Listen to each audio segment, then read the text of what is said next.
I'm speaking with Kathy Kelly, who's back recently from Afghanistan.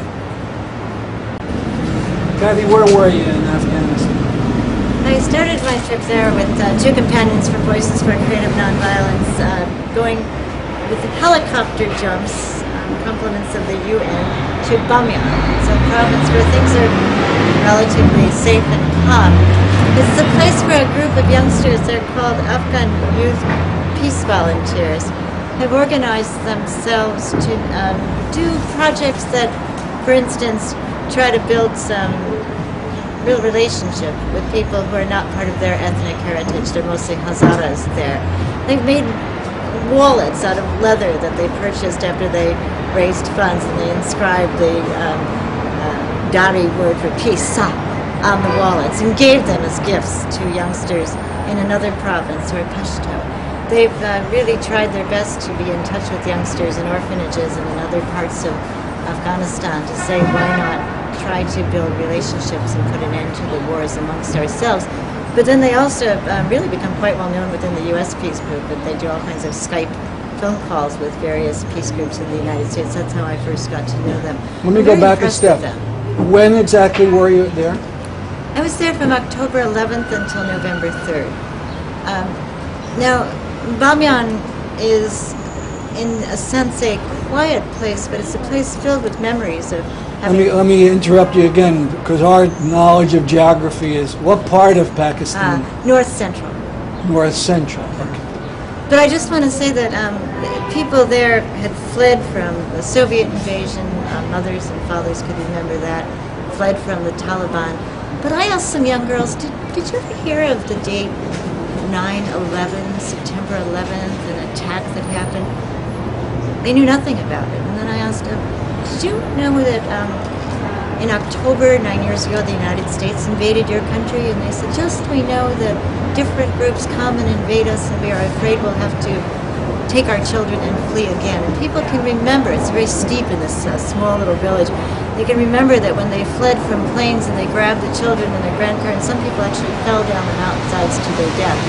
So this is very real, but they also face everyday problems with hunger and disease.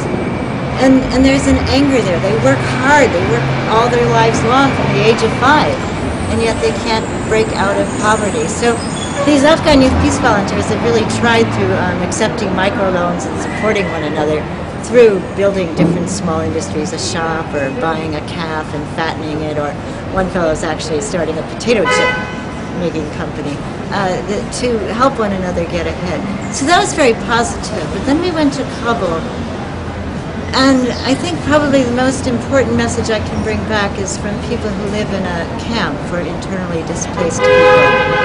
You know, when you have anger and hunger, it's like two live wires. They come together and there's sort of like an incandescence and an explosion. And that's the best way I can describe this camp. People are angry, and they should be. They had to flee from a United States aerial attack. They couldn't wait around to see, is another family going to be eliminated? One man told us that he'd lost his wife and 5 children. And now they're living, as the cold is coming, they're living with almost no shelter.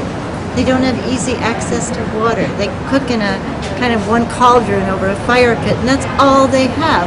And this is right near Kabul? In Kabul. And the Kabul government doesn't want them there, really wants them to go. And they talked about Tayyara computer. By that they mean the drone airplanes that are run by computers. And here they are with the world's largest arsenal aimed at them. People who never meant harm to anyone. And they're, I think, amongst hundreds of thousands of people who are eking out an existence. Do you know 850 children in Afghanistan die every single day? And every day 7,000 youngsters take their lives in their hands to drive truckloads of supplies for the United States troops that are housed in bases. It costs $800 now, not $400 anymore, $800 to get 1 gallon of gasoline into an airborne or a land vehicle in Afghanistan. Why is that? Because you have to pay the Taliban not to shoot at the convoys, and that's it.